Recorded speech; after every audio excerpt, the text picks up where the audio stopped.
Greetings, I'm Rob Chapman. Greetings, I'm the captain. And we're at Guildford in Andertons. Wait, the other way around. We're at Andertons in Guildford. Well, you be at Guildford and Andertons. You never know. Andertons are getting so big these days, it could actually envelop the entire town. Why not start a rival store and call it Guildfordtons? Guildfordtons in Andertonshire. Buy an area, call it Anderton. Do you know where the Andertons are originally from? Apparently they're from Lancashire. Lancashire? Yeah, if you trace the fact, not just my Andertons, the whole surname Anderton, and it comes from, unsurprisingly, Andrews Town. Well, here is a chord of surprise. I got some stuff to say about these guitars. Say it now. It's not often the case with me, I suppose. That's very true. So I picked it up and I went, it's Chinese made, Strat copy, and it's affordable. And they made a big deal of it being inspected in Orange County, USA, set up and shipped from Orange County, USA. And I thought, it's got these really sharp edges, and I don't know if I like the colour. And then I played it, and it feels fucking amazing. So none of those things came true, is that? No, none of those mattered at all. It literally, I just picked it up and went, it feels really nice. And I'm fighting all the prejudices and all those built-in things that guitar players suffer from. Yeah. And it's just a great playing guitar.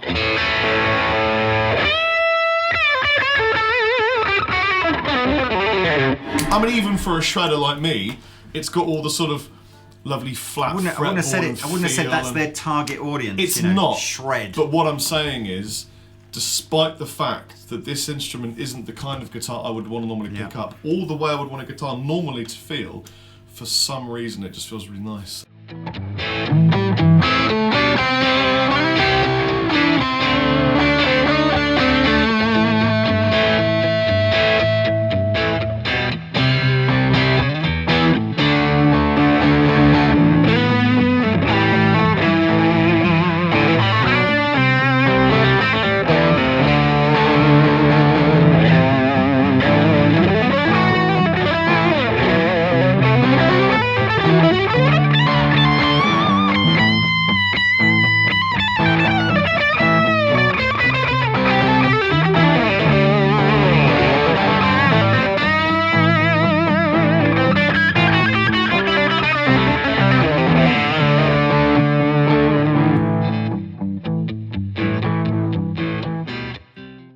Same way that us on this side of the pond have Jim Marshall to thank for many amazing products.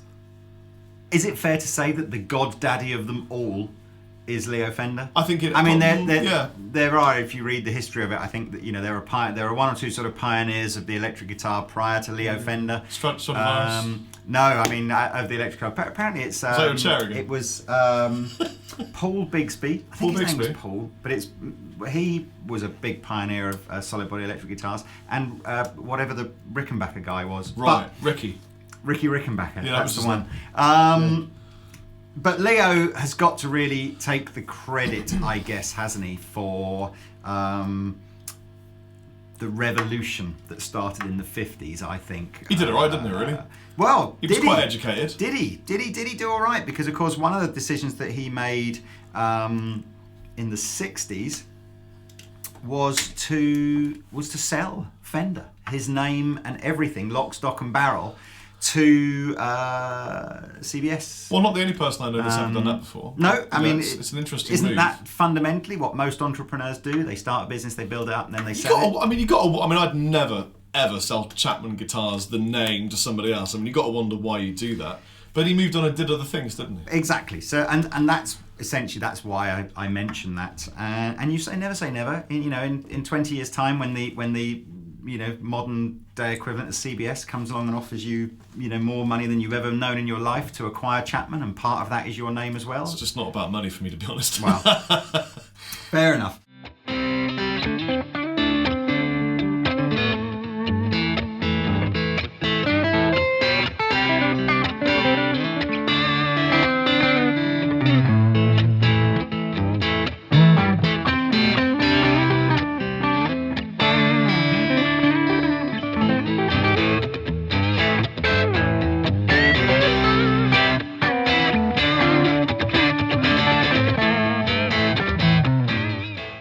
obviously, of course, the next famous brand that Leo got involved with was Music Man. Yes.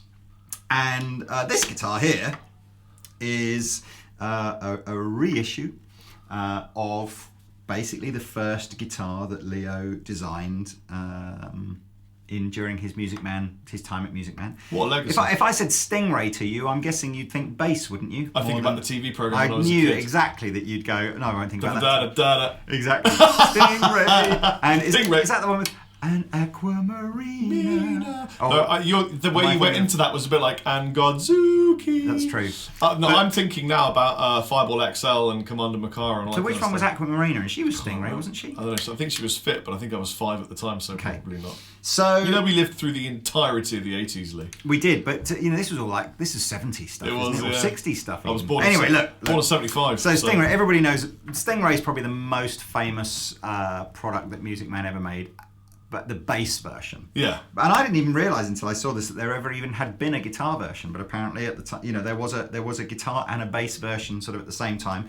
And this is a sort of it's not an exact replica of that, but it's an inspired by. And it's being produced both as a full-fledged American Music Man, or, which is what we've got, under their Sterling kind of brand, which is the brand they use for the products that are made in the Far East.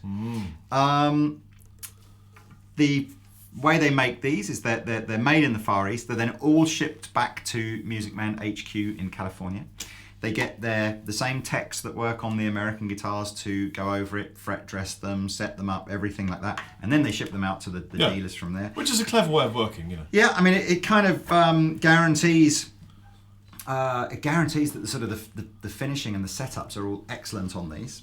Probably adds a little bit of a surcharge onto the price. The general public probably don't know that actually the 4.2 configuration of the headstock is entirely owned by Music Man. Yes, it's copyrighted, isn't it? No one else can do that. Yes. You can do what you want with the body shape. Yeah. But you can't do what you want to a headstock shape. I think it goes beyond that. I don't even think that it's just the headstock shape. I think it's the 4.2. Yeah, no, it's so even if you made a different headstock shape, you still can't do 4.2. You can't make a headstock with 4.2 or Music Man. Unless you're Music Man. They fetch you a slap. Yeah.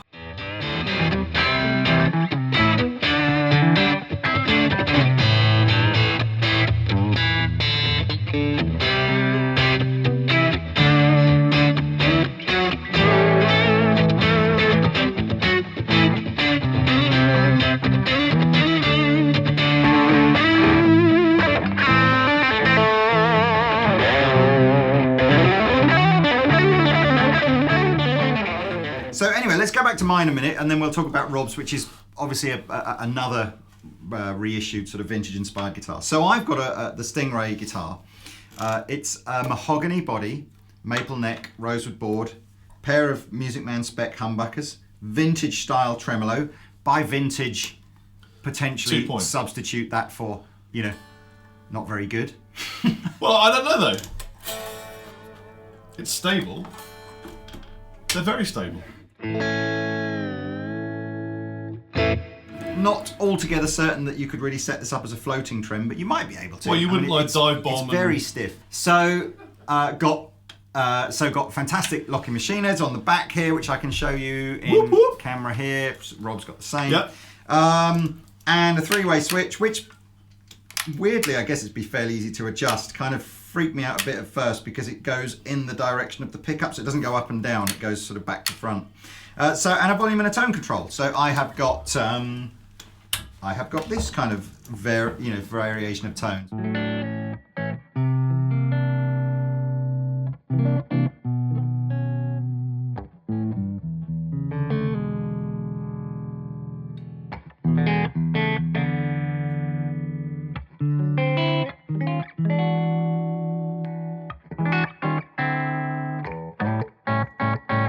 Way more honky than a Strat would be. What's the scale length? Sorry, 25? 25.5-inch scale length. Okay. Although, I have to say on this guitar, it feels like the neck relative to the body starts further this way. It's ejaculated that way. So it's one of those guitars that feels like you're playing a like little an SG. bit reaching away a bit, yeah.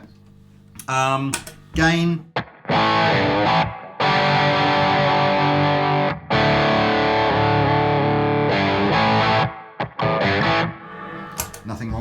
at all.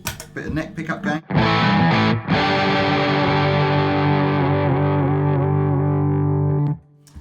Bunch of different colours, which hopefully Rory will put across the screen for you now. And the truss rod access at the foot of the neck, it's really practical. Which is good. I like that. They've got, again, five neck bolt heel design with a sort of a contoured away heel joint, which is nice and sturdy. Yeah, not much to really dislike on this. I mean, it's simple, so nothing terribly amazing. Do you like the way it feels? It's got a sort of a Jaguar Jazzmaster kind of feel about sort of the bigger body, but with a midget plate and a sort of a sensible trem system on it, rather than the sort of the silly, almost unusable trem system that you get on a proper Jazzmaster. Yeah, I like it. I mean, I'm always torn about two humbucker Strat style guitars. You know me, I like my Les Pauls to be Les Pauls and my Strats to be Strats, sort of thing. But I think the overwhelming thing on this is if you take all the subjective stuff away about do you like the colour, do you like the finish and all that kind of stuff, do you like the shape rather, and you just purely and simply look at the objective stuff and you go, is it fabulously put together? Is the fretwork really good? Is the attention to detail really good?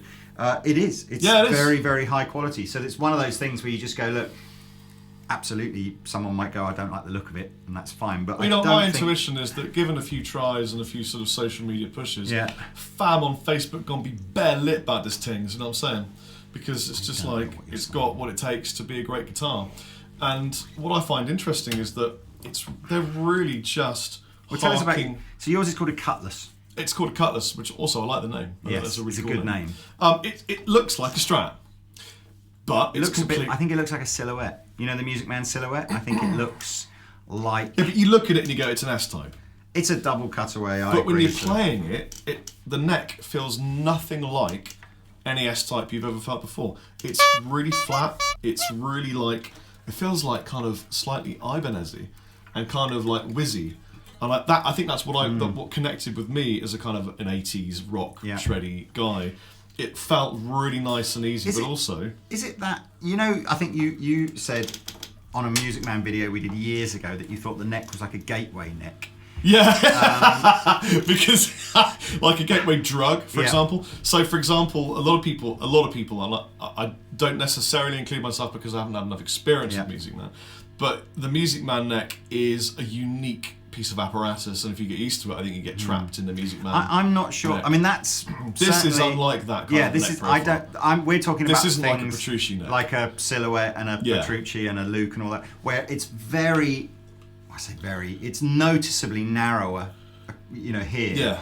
And you sort of pick it up and you go, and then like 5 minutes later you go, yeah, I'm loving this, and then you go back nothing to else will you can't go back. No, that's the that's gateway it. angle. These aren't like that. It's like when you open these are more traditional. And it's a 4-bar, like a vintage 4-bar packet, and you have one of them. Not many people. You can't. You never do the foil You're not back gonna up, leave do the you? three. And then just go. Not gonna leave just the put three. those. No. How many would you consider leaving the 2? Because the Kit Kat is. I think it works as 2 sets of 2. I will admit to having purchased previously in my previous life 2 packets of Kit Kats and making a Nutella sandwich. Wow. But you got to try that. Do you know what? I was visited by a Japanese supplier recently Of Nutella. who bought me a packet of green tea Kit Kats. So they are little. Cannot think. I've got some left. Anyway, we massively digress. And when I was when I was at school, there'd be certain girls that you'd refer to as Kit Kats. You would.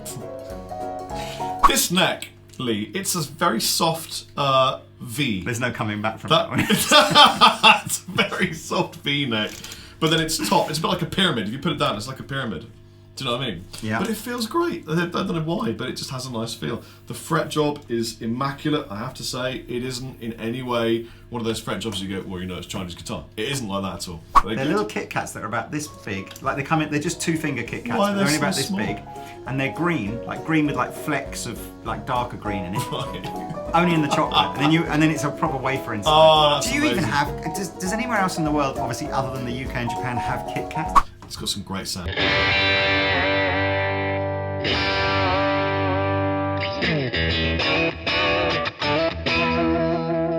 But I can't fully insert and You leave can. it in place because maybe I can. Okay. You know what? I much prefer doing it manually. I'm just going to say to the reason the arm comes in and out so easily is because there's a little grub screw on the back of the trem system that you've got to tighten up. So when you do get this guitar, you put the thing in, you lift it up like that, little grub screw here that you tighten up, and then it's stuck. But for the purposes of demonstrations, it means that Rob and I can share a tremolo arm. World first.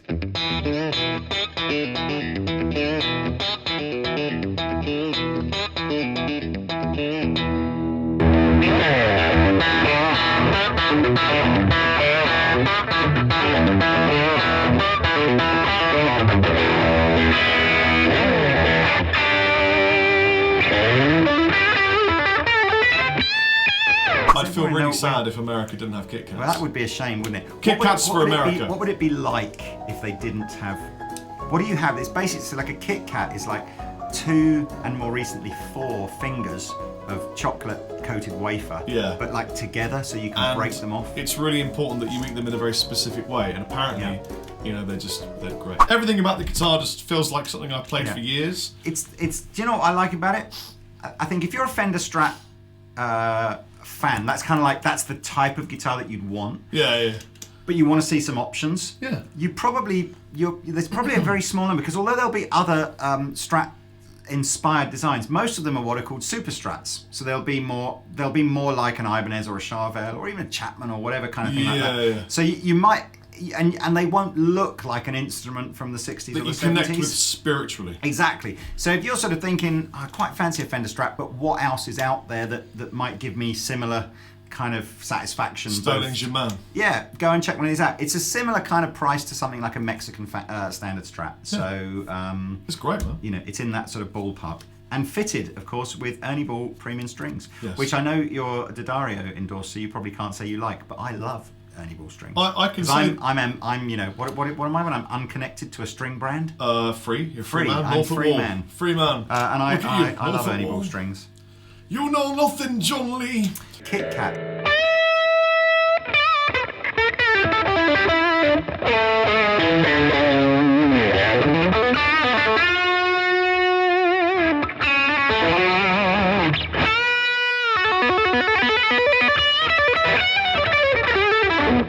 It just goes. Sonny, how does yours sweep? Is it a good sweeper? I think, yeah. I think it's faulty.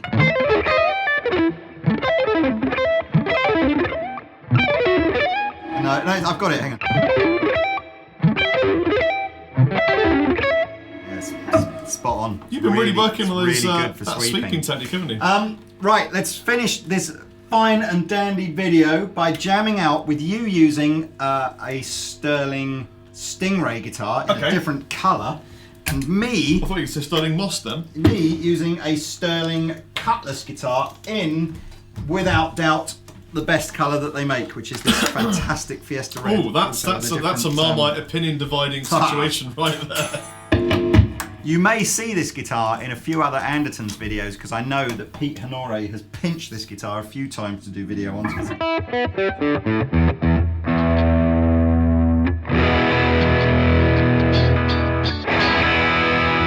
Tell you what, mate, how about I play you a bit of BadCat type low rhythm chug stuff? I don't know what band is. What is it? Okay. BadCat.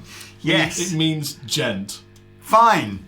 Thank goodness for that. Why? What's it got to do with Amber Gascoigne? Okay, look, everyone on YouTube is going to be going crazy now.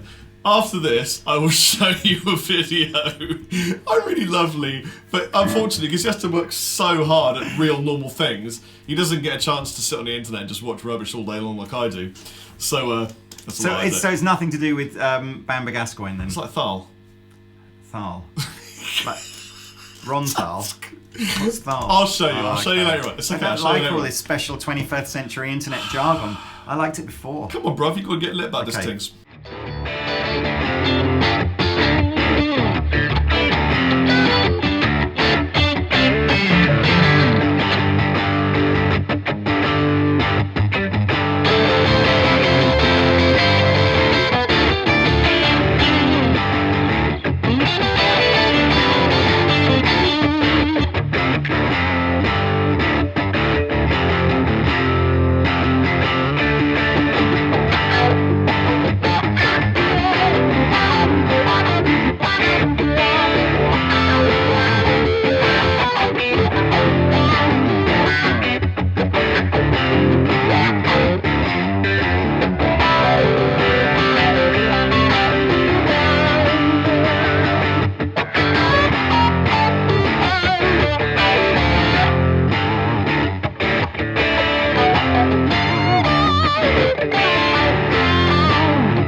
It's the face with the...